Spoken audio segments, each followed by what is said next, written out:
السلام علیکم ورحمۃ اللہ تعالی وبرکاتہ۔ نحمده ونصلی ونسلم علی رسولہ الکریم، اما بعد فاعوذ باللہ من الشیطان الرجیم، بسم اللہ الرحمن الرحیم۔ ان اللہ وملائکتہ یصلون علی النبی یا ایہا الذین آمنوا صلوا علیہ وسلموا تسلیما۔ اللہم صلی علی سیدنا ومولانا محمد معدن الجود والکرم وآلہ الکرام وابنہ الکریم وبارک وسلم صلاۃ وسلاما علیک یا رسول اللہ صلی اللہ تعالی علیہ وسلم۔ سبق نمبر 6، استنجا کا بیان۔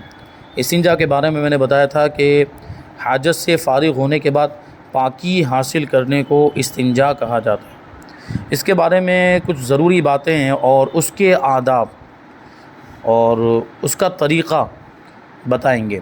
فرماتے ہیں کہ استنجا خانے میں جنات اور شیاطین رہتے ہیں۔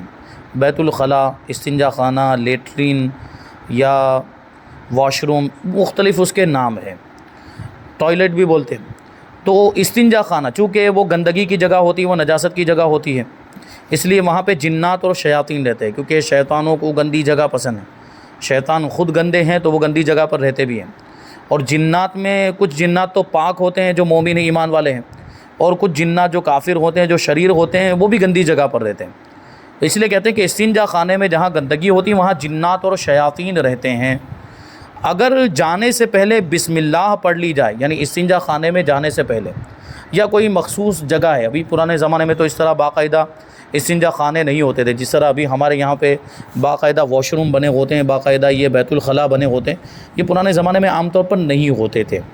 تو ابھی بھی گاؤں دیہات میں آپ دیکھیں تو جہاں اس طرح کے استنجا خانے نہیں بنے ہوئے ہیں تو وہ کھیت میں جاتے ہیں، وہ میدان میں جاتے ہیں۔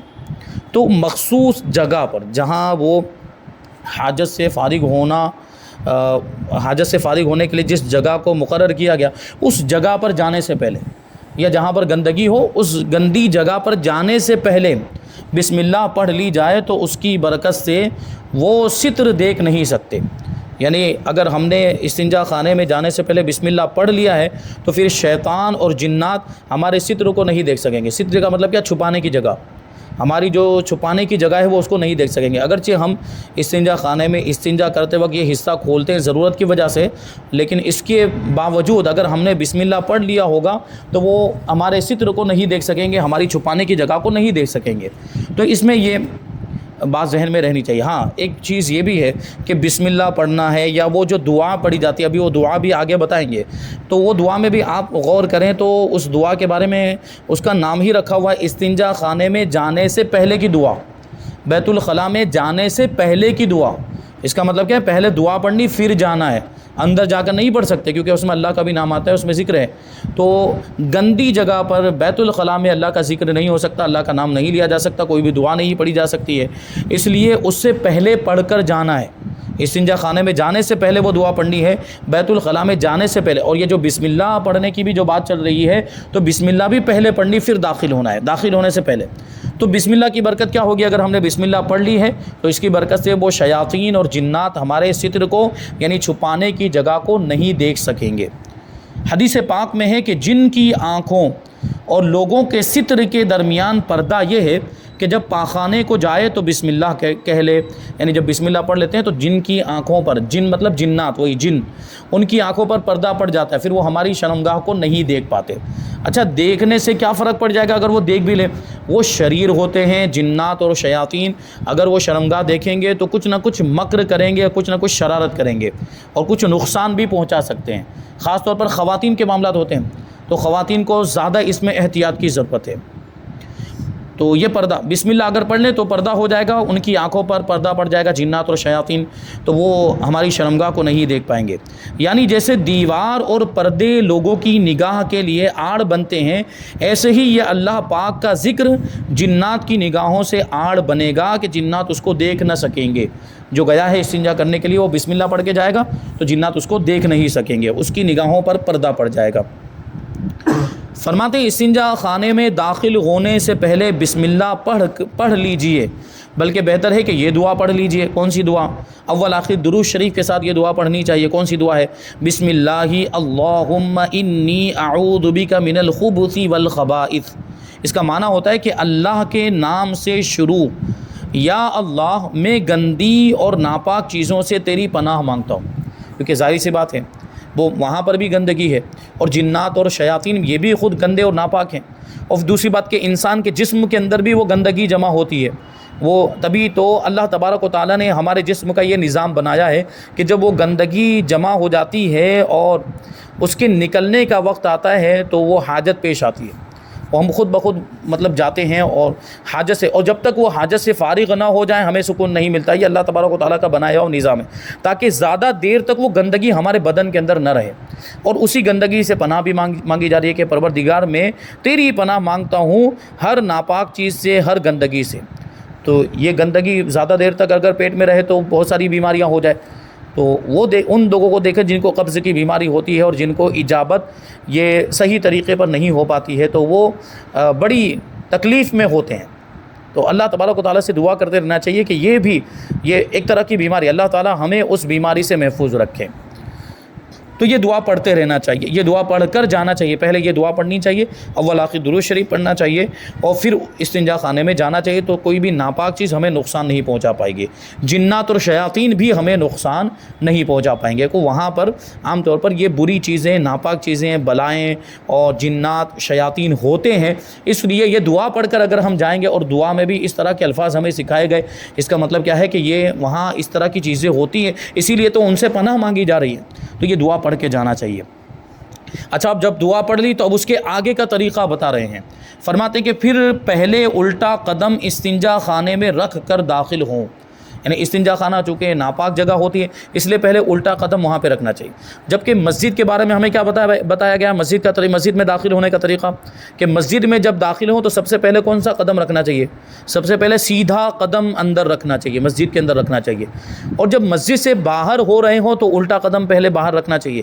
جبکہ استنجا خانے میں داخل ہونے کا طریقہ بالکل اس کے اپوزٹ، یعنی جب داخل ہو رہے ہوں تو پہلے الٹا قدم اس میں استنجا خانے کے اندر رکھنا چاہیے، اور جب باہر نکل رہے ہوں اس کے بارے میں بھی بتائیں گے، جب باہر نکل رہے ہوں تو پہلے سیدھا قدم باہر رکھنا چاہیے۔ اس میں بھی بڑی حکمت ہے، ایک اس کا سائنٹیفک ریزن بھی ہے، وہ شاید اس سے پہلے میں کبھی بیان کر چکا ہوں کہ مسجد میں داخل ہوتے وقت سیدھا قدم پہلے اندر کیوں رکھنا چاہیے، اور باہر نکلتے وقت پہلے الٹا قدم باہر کیوں رکھنا چاہیے، اور استنجا خانے میں پہلے الٹا قدم داخل ہوتے وقت اندر کیوں رکھنا چاہیے، اور باہر نکلتے وقت سیدھا قدم باہر کیوں رکھنا چاہیے۔ تو یہ آپ خود غور کریں، جب آپ چلتے ہیں، جب آپ قدم بڑھاتے ہیں اور جب آپ سیدھا قدم آگے رکھتے ہیں تو آپ کے جسم کا پورا وزن سیدھے پاؤں پر ہوتا ہے، اور اگر آپ الٹا پاؤں آگے رکھیں تو الٹے پاؤں پر آپ کا وزن نہیں ہوتا، بلکہ اگرچہ آپ کا سیدھا پاؤں پیچھے ہوتا ہے لیکن آپ کا پورا وزن پھر پیچھے کی طرف ہوتا ہے۔ مطلب کیا ہوا کہ اگر آپ نے سیدھا پاؤں آگے رکھا ہوا ہے اور ایسی صورت میں اگر آپ گریں، خدا نخواستہ کسی وجہ سے اگر آپ گر جائیں تو کہاں گریں گے؟ آگے کی طرف گریں گے، یعنی آپ کا سیدھا قدم آگے ہوگا، اور ایسی صورت میں اگر آپ گرے تو آگے کی طرف گریں گے، اور سیدھا قدم اگر آپ کا پیچھے ہوگا، الٹا آگے ہوگا، اور ایسی صورت میں اگر آپ گریں گے تو پیچھے کی طرف گریں گے۔ یہ آپ خود تجربہ کر کے دیکھ سکتے ہیں، یعنی آدمی قصدن کرنا چاہے تو نہیں ہو پائے گا، وہ بلا قصد کبھی ٹھوکر لگ گئی یا کبھی کچھ ہوا تو خدا نہ خواستہ مسجد میں آدمی داخل ہو رہا تھا اور ابھی اس نے سیدھا قدم آگے ہی رکھا تھا کہ اس کی موت آ گئی، ملک الموت آ گیا اور اس کی روح قبض کر لی، تو اب وہ مر کے گرے گا۔ تو اگر اس نے سیدھا قدم آگے رکھا ہوگا تو کہاں گرے گا؟ وہ مسجد کے اندر گرے گا، آگے کی طرف گرے گا، مطلب مسجد کے اندر گرے گا، مسجد کے باہر نہیں گرے گا۔ تو مسجد کے اندر موت آنے کی جو فضیلت ہے وہ اس کو مل جائے گی۔ اور باہر نکلتے وقت، مسجد سے باہر نکلتے وقت تو الٹا پاؤں پہلے آگے رکھنے کا حکم ہے، کیونکہ الٹا پاؤں جب آگے ہوتا ہے تو پورا وزن پیچھے کی طرف ہوتا ہے، سیدھے پاؤں پر پورا وزن ہوتا ہے، اور ایسی صورت میں خدا نخواستہ موت آ گئی تو وہ مسجد کے باہر نہیں گرے گا، پھر بھی مسجد کے اندر ہی گرے گا، اور اس صورت میں بھی اس کو مسجد میں موت آنے کی فضیلت مل جائے گی۔ اب ظاہر سی بات، مسجد تو بڑی برکت والی جگہ ہے، مسجد تو بڑی مبارک جگہ ہے۔ اللہ کے رسول صلی اللہ علیہ وسلم نے ارشاد فرمایا کہ زمین کے ٹکڑوں میں سب سے بہتر ٹکڑے وہ ہیں جہاں پر مسجدیں بنی ہوئی ہے۔ تو کیوں؟ کیونکہ اللہ کی عبادت کی جاتی ہے، وہاں پر ذکر و اذکار کیا جاتا ہے، اور اللہ تبارک و تعالیٰ نے ان حصوں کو اپنی عبادت کے لیے چن لیا ہے۔ کتنی برکت والی جگہ کہ یہاں سجدہ کیا جاتا ہے، یہاں اللہ کی عبادت کی جاتی ہے، نمازیں پڑھی جاتی ہیں، تو وہاں کسی کا انتقال ہو تو ظاہر سی بات یہ فضیلت کی بات ہے۔ لیکن استنجا خانہ، بیت الخلا، وہ تو گندگی کی جگہ، وہاں کون مرنا چاہے گا؟ خدا نہ خواستہ استنجا خانے میں داخل ہو رہے ہوں اور اس طریقے پر اگر داخل ہو کے پہلے الٹا پاؤں اندر رکھا، اور سیدھا پاؤں باہر ہے، تو پورا وزن سیدھے پاؤں پر یعنی پیچھے کی طرف ہوگا، اور خدا نہ خواستہ اس حالت میں اگر موت آ جاتی ہے تو وہ استنجا خانے میں گر کر نہیں مرے گا، باہر گر کر مرے گا، یعنی ناپاکی کی جگہ پہ نہیں مرے گا، استنجا خانے کے باہر گرے گا وہ، تو یہ فائدہ ہوگا۔ اور نکلتے وقت جو یہ فرمایا گیا کہ پہلے سیدھا پاؤں باہر رکھے، الٹا پاؤں نہ رکھے، تو ایسی صورت میں بھی اگر وہ نکلتے وقت اس کا انتقال ہو گیا، روح قبض ہو گئی، تو باہر کی طرف گر کے مرے گا، اندر استنجا خانے کے اندر نہیں مرے گا۔ تو یہ بڑی حکمتیں ہیں اسلام نے جو ہمیں طریقے بتائے، اسلام نے ہمیں جو آداب بتائے، اس میں بڑی حکمتیں، اور دنیا کے بھی فائدے ہیں اور آخرت کے تو فائدے ہی ہیں۔ تو استنجا خانے میں داخل ہوتے وقت پہلے الٹا قدم رکھیں اور سر ڈھانپ کر استنجا کریں۔ دیکھیں بہت اہم بات ہے، سر ڈھانپ کر، ٹوپی وغیرہ پہن کر جائیں، سر پر رومال باندھ کر جائیں، یا امامہ شریف باندھا ہوا ہے تو امامہ شریف بھی باندھ، لیکن امامہ شریف کے اندر شملہ ہوتا ہے، تو شملے کا تھوڑا خیال، وہ جو پیچھے سے جو کپڑا نکلا ہوا رہتا ہے اس کو شملہ کہتے ہیں، تو اس کا تھوڑا خیال رکھنا پڑے گا کہ شملے کو اگر ویسے ہی چھوڑے رکھا ہے، بیٹھنے میں وہ کہیں گندی جگہ پر نہ لگ جائے، اس کے اندر گندگی نہ لگ جائے، تو وہ شملے کو تھوڑا سمیٹ لیا جائے، اس کو لپیٹ دیا جائے، یا کچھ اس کے لیے کچھ ترکیب بنائی جائے تاکہ وہ گندا نہ ہونا پائے شملہ۔ تو امامہ پہن کر بھی جا سکتے ہیں، سر پر رومال رکھ کر بھی جا سکتے ہیں، یا ٹوپی پہن کر۔ وہ جو طریقہ کیا ہے، سنت طریقہ یہ ہے کہ سر ڈھکا ہوا ہونا چاہیے، سر ڈھانپ کر استنجا خانے میں جانا چاہیے، جبکہ ہمارے یہاں پہ کیا اس کا الٹا ہو گیا ہے، استنجا خانے میں جاتے ہو ٹوپی باہر رکھ کے جاتے ہیں اور ننگے سر اندر جاتے ہیں۔ تو ایک تو یہ کہ سنت طریقہ ہے، اللہ کے رسول صلی اللہ علیہ وسلم بھی سر ڈھانپ کر ہی استنجا فرماتے تھے، ایک تو یہ سنت طریقہ ہے۔ پھر اس میں دنیا کے بھی بڑے فائدے، جیسے کہ ابھی وہ پاؤں اندر رکھنے کا کیسا فائدہ بھی بتایا گیا، اسی طریقے سے سر ڈھانپ کر استنجا کرنے کے بھی بڑے فائدے۔ ابھی آپ سائنس پڑھتے ہیں، میڈیکل سائنس پڑھیں آپ، تو جہاں گندگی ہوتی وہاں جراثیم ہوتے ہیں، جہاں گندگی ہوتی وہاں جراثیم، بیماریوں کے جراثیم ہوتے ہیں، وہ نجاست میں سے جراثیم نکلتے ہیں، اور ان جراثیم کی وجہ سے طرح طرح کی بیماریاں ہوتی ہیں، اور وہ اگر آپ کا سر کھلا ہوگا تو وہ سر پر وہ جراثیم آتے ہیں، اور اس جراثیم کی وجہ سے یا گندگی کی وجہ سے، یا یہ ہے کہ وہ بدبو وغیرہ اس کے معاملات ہوتے ہیں، اس کی وجہ سے دماغ پر اثر ہوتا ہے۔ وہ سر کھلا ہوگا تو اس کی وجہ سے دماغ پر اثر ہوگا، دماغ کی بیماریاں ہو سکتی ہیں، لیکن سر ڈھکا ہوا ہوگا تو وہ دماغ کی بیماریوں سے محفوظ رہے گا۔ تو یہ حکمت ہے اس کے اندر۔ تو سر ڈھانک کر ہی استنجا خانے میں جانا چاہیے، ننگے سر استنجا خانے میں داخل ہونا ممنوع ہے، منع ہے۔ جب پیشاب کرنے یا قضائے حاجت کے لیے بیٹھیں تو منہ اور پیٹھ دونوں میں سے کوئی بھی قبلے کی طرف نہ ہو۔ اگر بھول کر قبلے کی طرف منہ یا پشت کر کے بیٹھ گئے تو یاد آتے ہی فوراً قبلے کی طرف سے اس طرح رخ بدل دے کہ کم از کم 45 ڈگری سے باہر ہو جائے، اس میں امید ہے کہ فوراً اس کے لیے مغفرت اور بخشش فرما دی جائے۔ یہ بات ذہن میں رہنی چاہیے، حدیث پاک بھی ہے کہ جب استنجا کر رہے ہوں، جب حاجت سے فارغ ہو رہے ہیں، تو قبلے کی طرف نہ ہمارا چہرہ ہونا چاہیے نہ ہماری پیٹھ ہونی چاہیے، بلکہ ایسے ہمارے یہاں پہ ہندوستان میں یعنی قبلہ جو ہے وہ مغرب کی جانب ہے، تو اب ایسی صورت میں ہم مغرب کی جانب یعنی پچھم کی جانب رخ نہیں کر سکتے، پورب کی طرف بھی رخ نہیں کر سکتے، کیونکہ اگر پورب کی طرف ہم چہرہ کریں گے تو ہماری پیٹھ قبلے کی طرف ہو جائے گی، مشرق کی طرف اگر ہم چہرہ کریں گے تو ہماری پیٹھ مغرب کی طرف ہو جائے گی، تو نہ ادھر چہرہ کر سکتے ہیں نہ ادھر کر سکتے ہیں، نہ مشرق کی طرف نہ مغرب کی طرف۔ تو اب ہمارے لیے دو سمت بچ جاتی ہے، دو ڈائریکشن بچ جاتے ہیں، وہ ہے اتر اور دکن۔ تو ہندوستان میں رہنے والوں کے لیے ضروری ہے کہ وہ استنجا کرتے وقت یا تو اتر میں چہرہ کرے یا دکن میں چہرہ کرے، ٹھیک ہے، مشرق اور مغرب کی طرف وہ چہرہ نہیں کر سکتے، تو یہ ضروری ہے۔ اور یہ حدیث کے اندر حکم دیا گیا، اس کا مطلب ہے کہ یہ واجب ہے، اگر کوئی اس کے برخلاف کرتا ہے یعنی قبلے کی طرف اگر رخ کر کے استنجا کرتا ہے یا قبلے کی طرف پیٹ کر کے استنجا کرتا ہے تو یہ مکروہ تحریمی ہے، وہ گنہگار ہوگا۔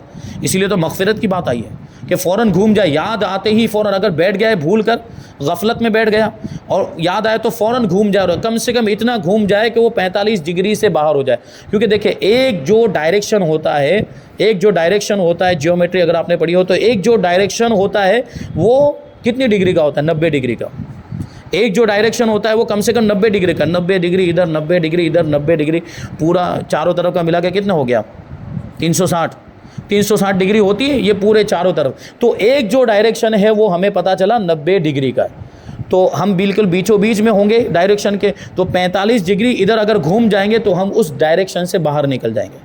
اسی لیے تو قبلے کے بارے میں نماز کے دوران استقبال قبلہ ابھی آگے آئے گا، اس سے پہلے بھی ہم وہ درس میں شامل کر چکے ہیں. استقبال قبلہ یعنی قبلے کی طرف رخ ہونا ضروری ہے، قبلے کی سمت اور قبلے کے ڈائریکشن میں ہمارا چہرہ ہونا ضروری ہے. تو وہ جو ڈائریکشن ہے وہ قبلے کا ڈائریکشن وہ بھی 45 ڈگری تک مانا گیا ہے. یعنی اگر ہمارا چہرہ 45 ڈگری کے اندر ہے نماز کے دوران تو نماز ہو جائے گی، اور اگر 45 ڈگری کے باہر نکل کے ہمارا سینہ اتنا گھوم گیا کہ 45 ڈگری سے باہر ہو گئے، نماز کے اندر سینہ اتنا زیادہ گھما دیا تو اب وہ نماز فاسد ہو جائے گی. تو جس طرح وہاں پر 45 ڈگری کا اعتبار، یہاں پر بھی 45 ڈگری کا اعتبار ہوگا، لیکن یہاں کیا ہے، یہاں ممانعت کی بات ہے، یہاں چہرہ کر نہیں سکتے، یعنی گھومنا پڑے گا، اتنا گھوم جائے کہ وہ 45 ڈگری سے باہر ہو جائے استنجا کرتے وقت. تو اس بات کا خیال رکھنا چاہیے. تو جیسے ہی یاد آئے وہ فوراً گھوم جائے. تو اس کا تو مطلب یہ ہوا عام طور پر ہمارے یہاں پہ تو اس کا وہ جب استنجا خانے بناتے ہوں تو اس کا لحاظ کرتے ہیں، استنجا خانے بناتے وقت اس کا لحاظ کرتے ہیں کہ وہ جو بیٹھک ہوتی ہے، جو سیٹ ہوتی ہے، وہ جو نشست، اس کا رخ نہ قبلے کی طرف ہو پائے نہ پیٹھ قبلے کی طرف ہو پائے، اس کا لحاظ کرتے ہیں. اور یہ عوام کو بھی یہ مسئلہ تو الحمدللہ معلوم ہے اور اس کا وہ لحاظ کرتے ہیں کہ اس طرح جو ہے وہ بنا ہوا ہوتا ہے. لیکن خدا نہ خواستہ کہیں دوسری جگہ پہ گئے یا غیروں کے علاقے میں آپ چلے گئے اور جو دوسرے مذاہب سے تعلق رکھنے والے لوگ ہیں وہ اس کا لحاظ نہیں کرتے، تو کیسے بھی بنا ہوگا وہاں، اس میں مطلب ہو سکتا ہے وہ کسی بھی انداز میں ان لوگوں نے بنا دیا، اور اس کا تو لحاظ وہ کیوں کریں گے، وہ قبلے کا لحاظ کیوں کریں گے، ان کو اس سے کیا مطلب ہے. اسی طریقے سے آپ کبھی ایئرپورٹ پر چلے گئے یا ریلوے اسٹیشن پر چلے گئے تو اس طرح کے معاملات وہاں پر ہو سکتے ہیں، تو وہاں اس بات کا لحاظ کرنا ضروری ہے، ورنہ گنہگار ہوں گے. تو وہ تھوڑا سا اگر مطلب تھوڑی تکلیف ہو تو آپ تھوڑا گھوم کر بیٹھ سکتے ہیں، پورا اگر نہیں بھی گھوم کر بیٹھ سکتے، پورا گھوم کر بیٹھنے میں اگر تکلیف ہو رہی ہے تو اتنا کم سے کم گھوم جائیں کہ 45 ڈگری سے باہر ہو جائے. یہ تو ہو سکتا ہے، اس کا امکان ہے. بچوں کو بھی قبلے کی طرف منہ یا پیٹھ کرا کے پیشاب یا پاخانہ نہ کرائیں. اگر کسی نے ایسا کیا تو وہ گنہگار ہوگا، یعنی اس طرح بچے کو بٹھانے والا گنہگار ہوگا. جیسے خاص طور پر ماؤں کو اس بات کا لحاظ رکھنا چاہیے، وہ چھوٹے بچوں کو استنجا کراتی ہیں، چھوٹے بچوں کو پیشاب پاخانہ وغیرہ کرواتی ہیں، تو اس میں کوئی توجہ نہیں دی جاتی کہ وہ بچے کا رخ قبلے کی طرف ہو رہا ہے اور کوئی دھیان نہیں دیا جاتا. تو ایسی صورت میں بچہ تو مکلف نہیں ہے، لیکن بچے کو ماں اس طریقے سے پیشاب کروا رہی ہے یا پاخانہ کروا رہی ہے تو ماں گنہگار ہوگی. اسی طرح باپ اگر کروا رہا ہے یا کوئی اور گھر کا فرد ہے، جیسے دادی وغیرہ بھی کبھی استنجا بچے کو کرواتی ہیں، تو انہیں بھی اس بات کا لحاظ رکھنا ضروری ہے کہ بچے کا چہرہ قبلے کی طرف نہ ہونے پائے اور پیٹھ بھی نہیں ہونی چاہیے، اس بات کا لحاظ رکھا جائے. ورنہ اگر کوئی اس طرح کرائے گا پیشاب پاخانہ بچے کو تو جو کرانے والا ہے وہ گنہگار ہوگا. جب تک قضائے حاجت کے لیے بیٹھنے کے قریب نہ ہو کپڑا بدن سے نہ ہٹائے اور نہ ہی ضرورت سے زیادہ بدن کھولے، یعنی پہلے سے ہی بدن کھول کر کھڑا نہ ہو جائے. ابھی بیٹھنے کا وقت آ گیا کہ اب بیٹھیں گے، اس وقت وہ کھولے، اور ضرورت سے زیادہ بدن کو نہ کھولے. جتنی ضرورت ہے اتنا ہی بدن کھولے. جیسے کہ ابھی آپ نے سنا کہ وہ گندگی والی جگہ ہے، وہاں پر شیاطین ہوتے ہیں، وہاں پہ جنات ہوتے ہیں، وہاں پر بلائیں ہوتی ہے. جتنا زیادہ بدن کھولیں گے اتنا زیادہ خطرہ ہوگا، اس لیے جتنی ضرورت ہے اتنا ہی بدن کھولنا چاہیے. اچھا، کچھ لوگوں کے معاملات ایسے ہوتے ہیں کہ اوپر بدن کے اوپر والے حصے پر کچھ بھی نہیں پہنے ہوتے ہیں اور ویسے ہی استنجا خانے میں چلے جاتے ہیں. تو اب یہ اوپر کا حصہ تو ان کا آلریڈی کھلا ہوا ہے، اب استنجا کرنے کے لیے نیچے کا حصہ بھی وہ کھولیں گے تو گویا کہ پورا بدن ان کا کھل گیا. تو ان کو اس سے عبرت حاصل کرنی چاہیے. اوپر کے بدن پر کچھ نہ کچھ پہن کر جائیں اور نیچے بدن کے حصے کو جتنا کھولنے کی ضرورت ہو اتنا ہی کھولیں. پھر دونوں پاؤں ذرا کشادہ یعنی کھلے کر کے بائیں یعنی الٹے پاؤں پر زور دے کر بیٹھے کہ اس طرح بڑی آنت کا منہ کھل جاتا ہے اور اجابت آسانی سے ہوتی ہے، کیونکہ آنتوں کے اندر وہ گندگی ہوتی ہے، آنتوں سے ہو کر وہ وہاں پر معدے میں پہنچتی ہے اور پھر وہاں سے اپنے مقام سے وہ خارج ہوتی ہے. تو اس طریقے سے آسانی ہو جائے گی. الٹے پاؤں پر اگر زور دے کر بیٹھیں گے تو وہ آسانی کے ساتھ اجابت ہوگی. اب ایک اور مسئلہ کہ جب استنجا کر رہے ہوں تو کہتے ہیں کہ کسی دینی مسئلے پر غور نہ کریں کہ یہ محرومی کا باعث ہے، یعنی وہاں گندگی والی جگہ ہے، وہاں دینی مسئلے پہ غور و فکر کرنے کی کیا ضرورت ہے. وہاں آپ کوئی مسئلہ سوچنے لگ جائے یا کوئی دینی بات سوچنے لگ جائے، کوئی اچھی بات دین کی یا کوئی نیک بات، وہ وہاں پر نہیں ہونا چاہیے. یعنی اگر ذہن جاتا بھی ہو تو ذہن دوسری طرف گھما لے، تو کیونکہ یہ محرومی کا سبب ہے، محرومی کا باعث ہے، اس کی وجہ سے ہو سکتا ہے کہ وہ دین سے اور اس مسئلے سے محروم ہو جائے. تو وہاں پہ اس تعلق سے غور و فکر نہیں کرنا چاہیے۔ اس وقت چھینک، سلام یا اذان کا جواب زبان سے نہ دے، کیونکہ یہ چھینک کے جواب میں چھینک آئے تو الحمدللہ کہتے ہیں، یا کوئی چھینک رہا ہے تو اس کا جواب دینے میں یرحمک اللہ کہنا پڑے گا، یا کوئی سلام کرے تو اس کے جواب میں وعلیکم السلام کہنا پڑے گا، اذان کے جواب میں تو وہ کلمات پڑھنے پڑیں گے۔ تو ذکر تو منع ہے، گندی جگہ میں، گندگی والی نجاست والی جگہ میں وہاں پہ منع ہے، اس لیے وہ یہ ساری چیزیں نہیں کرے گا۔ اگر خود چھینکے تو زبان سے الحمدللہ نہ کہے، دل میں کہہ لے، زبان سے آواز نہیں نکلنی چاہیے۔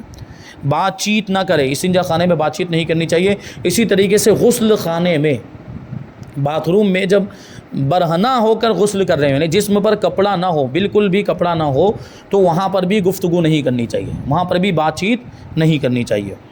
اپنی شرمگاہ کی طرف نہ دیکھے، اس نجاست کو بھی نہ دیکھے جو بدن سے نکلی ہے، کیونکہ اس میں نسیان کی بیماری ہونے کا اندیشہ ہے، یعنی بھولنے کی بیماری ہونے کا اندیشہ ہے۔ گندی چیز کو کیوں دیکھنا؟ خواہ دیر تک استنجا خانے میں نہ بیٹھے کہ بواسیر ہونے کا اندیشہ ہے۔ بواسیر جو ہے بڑی خطرناک بیماری ہے، تو زیادہ دیر تک بیٹھیں گے تو وہ ایسی بیماری ہونے کا اندیشہ ہے۔ آج کل کے نوجوانوں کو اس سے عبرت حاصل کرنی چاہیے۔ موبائل لے کر چلے جاتے ہیں، آدھا گھنٹے تک، وہ ایک گھنٹے تک اندر گیم کھیلتے رہتے ہیں، تو یہ بیماری ان کو ہو سکتی ہے۔ اور ظاہر سی بات، گندی جگہ میں ہم زیادہ دیر تک کیوں بیٹھیں؟ گندی جگہ سے تو جتنا جلدی ہو سکے وہاں سے باہر ہو جانا چاہیے، وہاں سے دور ہو جانا چاہیے گندگی۔ اور بار بار یہ بات کہی جا رہی ہے کہ وہاں بلائیں ہیں، آفتیں ہیں، جنات ہیں، شیاطین ہیں، تو وہاں سے نکل جانا ہی زیادہ بہتر۔ تو جتنے وقت کی ہمیں ضرورت ہے اتنا ہی وقت وہاں پر رکیں، اور جیسے ہی حاجت سے فارغ ہو جائیں، استنجا ہو جائے، پاکی حاصل ہو جائے، فوراً باہر ہو جائے، اب بلا ضرورت وہاں پر نہ رکے۔ تو یہ تو ایک تو بیماری ہونے کا اندیشہ ہے، دوسرا یہ کہ وہ گندگی والی جگہ ہے، وہاں پر زیادہ دیر تک بیٹھنا ہی نہیں چاہیے۔ آگے فرماتے ہیں کہ پیشاب میں نہ تھوکے، نہ ناک صاف کرے، نہ بلا ضرورت کھنکھارے، نہ بار بار ادھر ادھر دیکھے، نہ بیکار بدن چھوئے، نہ آسمان کی طرف نگاہ کرے، بلکہ شرم کے ساتھ سر جھکائے رہے، شرم کے ساتھ سر جھکائے رہے۔ قضاء حاجت سے فارغ ہونے کے بعد پہلے پیشاب کا مقام دھوئے، پھر پاخانے کا مقام۔ پہلے پیشاب کا مقام یعنی آگے کا مقام دھونا ہے، پھر پاخانے کا مقام دھونا ہے۔ اب دھونے کا جو طریقہ ہے وہ بھی انشاءاللہ استنجا کا طریقہ یہاں پہ تفصیل کے ساتھ وہ بیان کریں گے۔ اور پھر استنجا کے ڈھیلوں کے احکام، ہمارے یہاں پہ تو عام طور پر جو استنجا کیا جاتا ہے وہ پانی سے کیا جاتا ہے، لیکن وہ حضور پاک صلی اللہ علیہ وسلم اور صحابہ کرام کے زمانے میں، خاص طور پر ملک عرب میں، کیونکہ وہاں پانی کی کمی تھی، اس وجہ سے ڈھیلوں سے استنجا کیا جاتا ہے۔ حدیثوں میں ڈھیلے سے استنجا کرنے کا ذکر ہے، تو ڈھیلے سے استنجا کریں گے تو اس کے احکام کیا ہوں گے، اس کے مسائل کیا ہوں گے، انشاءاللہ یہ ساری باتیں ہم آئندہ درس میں شامل کریں گے۔ اللہ تبارک و تعالیٰ کی بارگاہ میں دعا ہے کہ جو کچھ بھی بیان ہوا اس پر ہم سب کو عمل کرنے کی توفیق عطا فرمائے۔ وما علینا الا البلاغ۔ السلام علیکم۔